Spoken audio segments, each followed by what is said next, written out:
But God doesn't just love us. He does love us eternally, permanently, forever. He loves us. But he's also a just God, and he hates that which would harm us. Yeah. And so we should always keep praying because God is loving, but also because God is just. And will not God bring about justice for his chosen ones?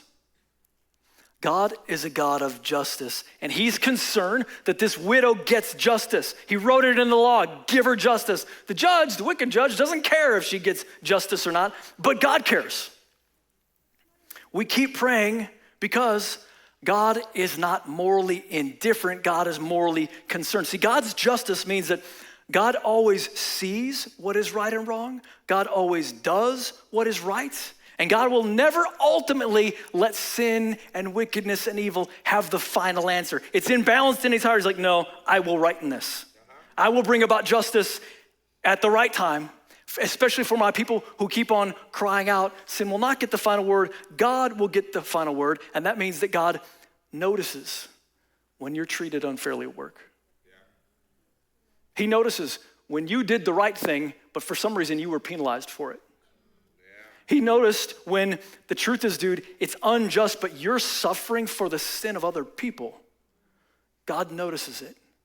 And that's why he invites you, hey man, don't leave that. Don't just say, well, some things are just unjust. Bring it to God. Bring the injustices to God. Some injustices, they're horrible, dude. And they don't make it. We can get so used to injustice happening on planet Earth. We just, that's just how it's gonna go. There are injustices that never make it to court, but none of them escape the sight of God. God knows. God knows about all the injustices. God was there, he saw it, and he's not gonna let people get away with it forever. God, we've ever done this.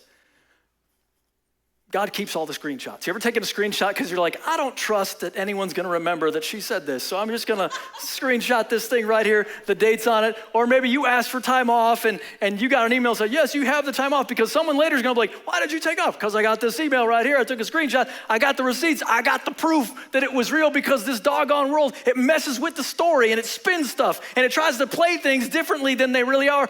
God never needs the screenshots really, because he always knows what's going on. He can't be confused. He can't be spun into a different direction. He always knows, no, it was really this way and this was the exact way it was, and nobody can stop God from acting on justice. So you and I, here's what we need to do, or we don't need to do. We don't need to spend our lives trying to correct the story for everybody, trying to get everyone to see, well, this is really this way. Hey, God knows the story. God's got all the screenshots. God will make it right at the right time. Leave it in God's hands and bring it to God in prayer, because he cares about injustice.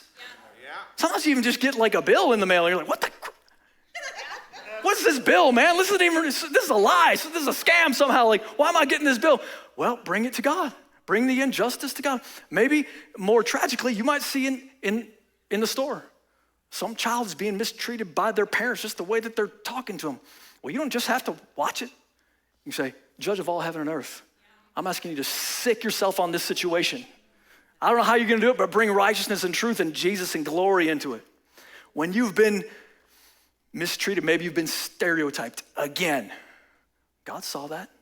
God's got the receipts. Bring it to God.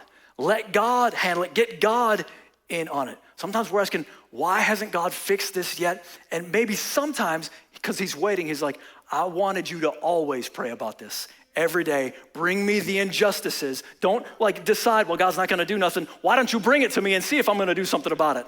And I won't necessarily do something right then, but I'm gonna do something about it for those who will pray. Y'all are amen and pretty good, so we're gonna keep going.